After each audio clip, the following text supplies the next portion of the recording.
Introduction. My Camino back in time.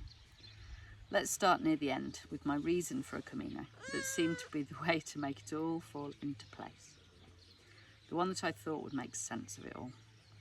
This Camino, which I'm calling my Camino back in time, started on a weekend in Sidmouth when I went to visit my friend and work colleague Joe. It was a Friday, 17th of May 2023, when Amanda came over for a cuppa and we started chatting. I just realised that's 11 years to the day from my first AA meeting. My plans to move to Spain had already begun and I was living in my camper van, Bruno, having sold my house in the March. We were talking about Spain and the move, and I opened up about the connection I felt to northern Spain. I said it feels like I've spent time there before, and not in this lifetime. It feels like an old connection. When I am there, it feels like my earth, like I belong, like I am meant to be there in a way I have never felt before. I was increasingly feeling like I didn't fit where I was. I had felt this at some level, I believe, all my life, but I'd always thought it was something wrong with me. It had been interesting leaving my home of 19 years and travelling freely. Wherever I went, I could appreciate the beauty and enjoy the different places, but something still didn't quite fit. Amanda suggested we do a little exploring and ask. Ask what? To be honest, I have no idea. Some kind of energy, the universe, God, the ancestors. I was really enjoying the woo-woo stuff and found it fascinating. I didn't really get it. I suppose that was a lot of the attraction for me. It was not cognitive. I couldn't logic or reason it out. I didn't want to get all scientific on woo-woo's ass and just opened myself to receive. It was a very different way of being for me, which I was coming to enjoy more and more. She suggested dowsing, dangling a crystal by a string as a pendulum and seeing what happened when we asked a few questions to find out if I had spent time in Spain before. There we were, sitting on Joe's patio in the sun with a coffee, getting curious together. It was such fun. The responses were strong. When the pendulum answered yes, there was a really intense clockwise swing, and anti-clockwise for no, or it just stayed still.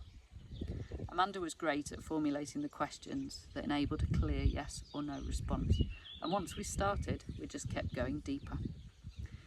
What we discovered from the very clear answers we received was that I had indeed lived in northern Spain before. We couldn't find out exactly when, but it was at least a few lifetimes before. I knew it. We even got out the Gronze app and explored which Camino and where on that Camino. That was pretty mind-blowing, to be honest. We were actually pinpointing where my home was. Wow. Turns out it was on the Camino Primitivo, up in the mountains, on the part they call the Ruta de los Hospitales, following old Roman roads, where there are 3 ruins of hospitals, more like pilgrim shelters or hostels, dating back to the 13th century, and possibly earlier, as the route was established in the 9th century by King Alfonso II. It is the original way, as Alfonso II was the first pilgrim to journey from his home in Oviedo to Santiago de Compostela to confirm the remains in the tomb found there were of the Apostle Santiago.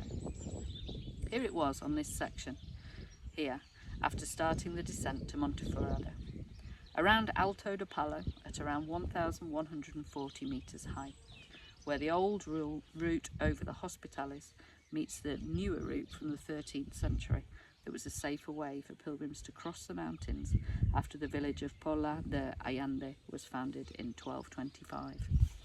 It felt such a relief. I knew I'd been there before. It fit. We continued exploring and found out more of the story from those days. I had travelled on a horse from northern Spain to Kazakhstan or somewhere in that area and had fallen in love on that trip. That's around 7,000 kilometres. We had then returned and lived at that spot in the mountains with our 6 children looking after pilgrims. The scene that we were told about was me cooking. I could see it really clearly and I still can. Wow. Maybe that's why I couldn't have kids this time round. I'm still knackered from looking after 6 back then, I said. Strange in a way, but another step in coming to terms with not being a mum. More later. I then got interested in my connection with Juan Carlos. It always felt like something bigger had brought us together, almost like we had no choice in it. It was destined to happen.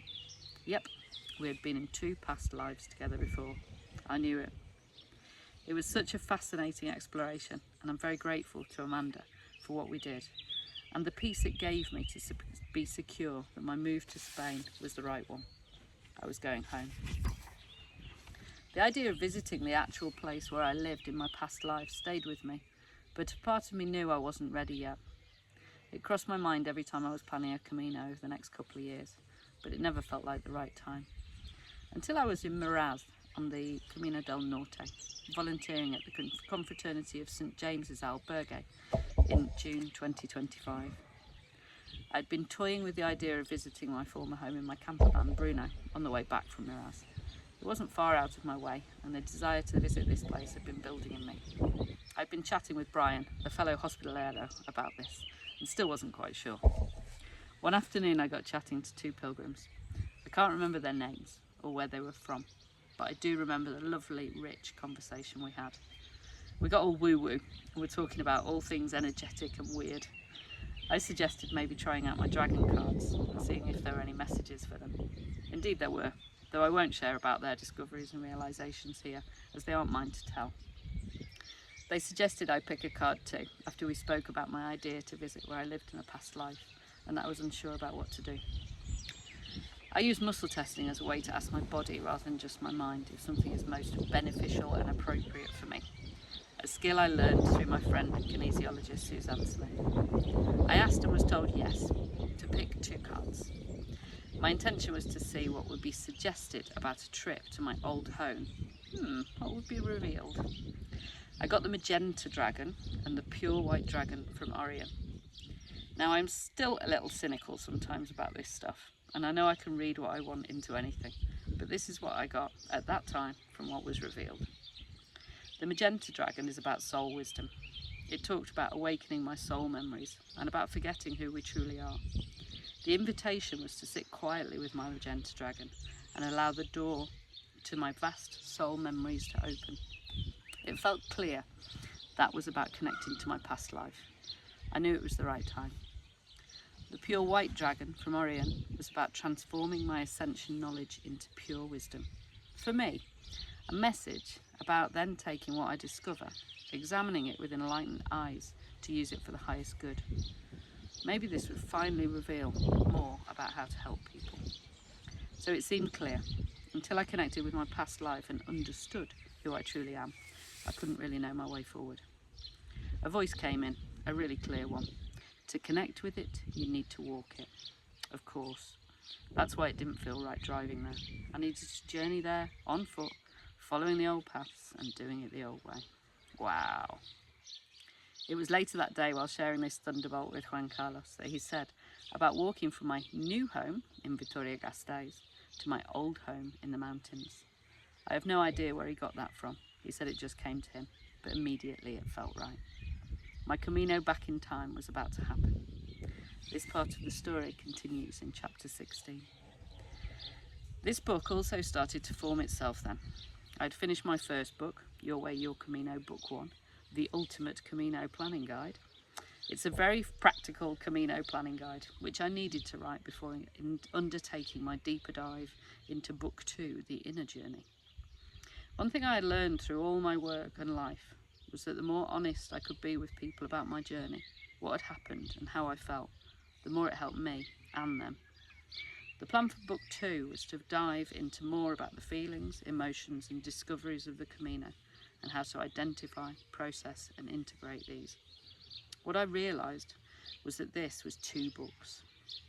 This one has now become book 1.5 and is more autobiographical about my Caminos and the feelings, emotions and discoveries on and as a result of them.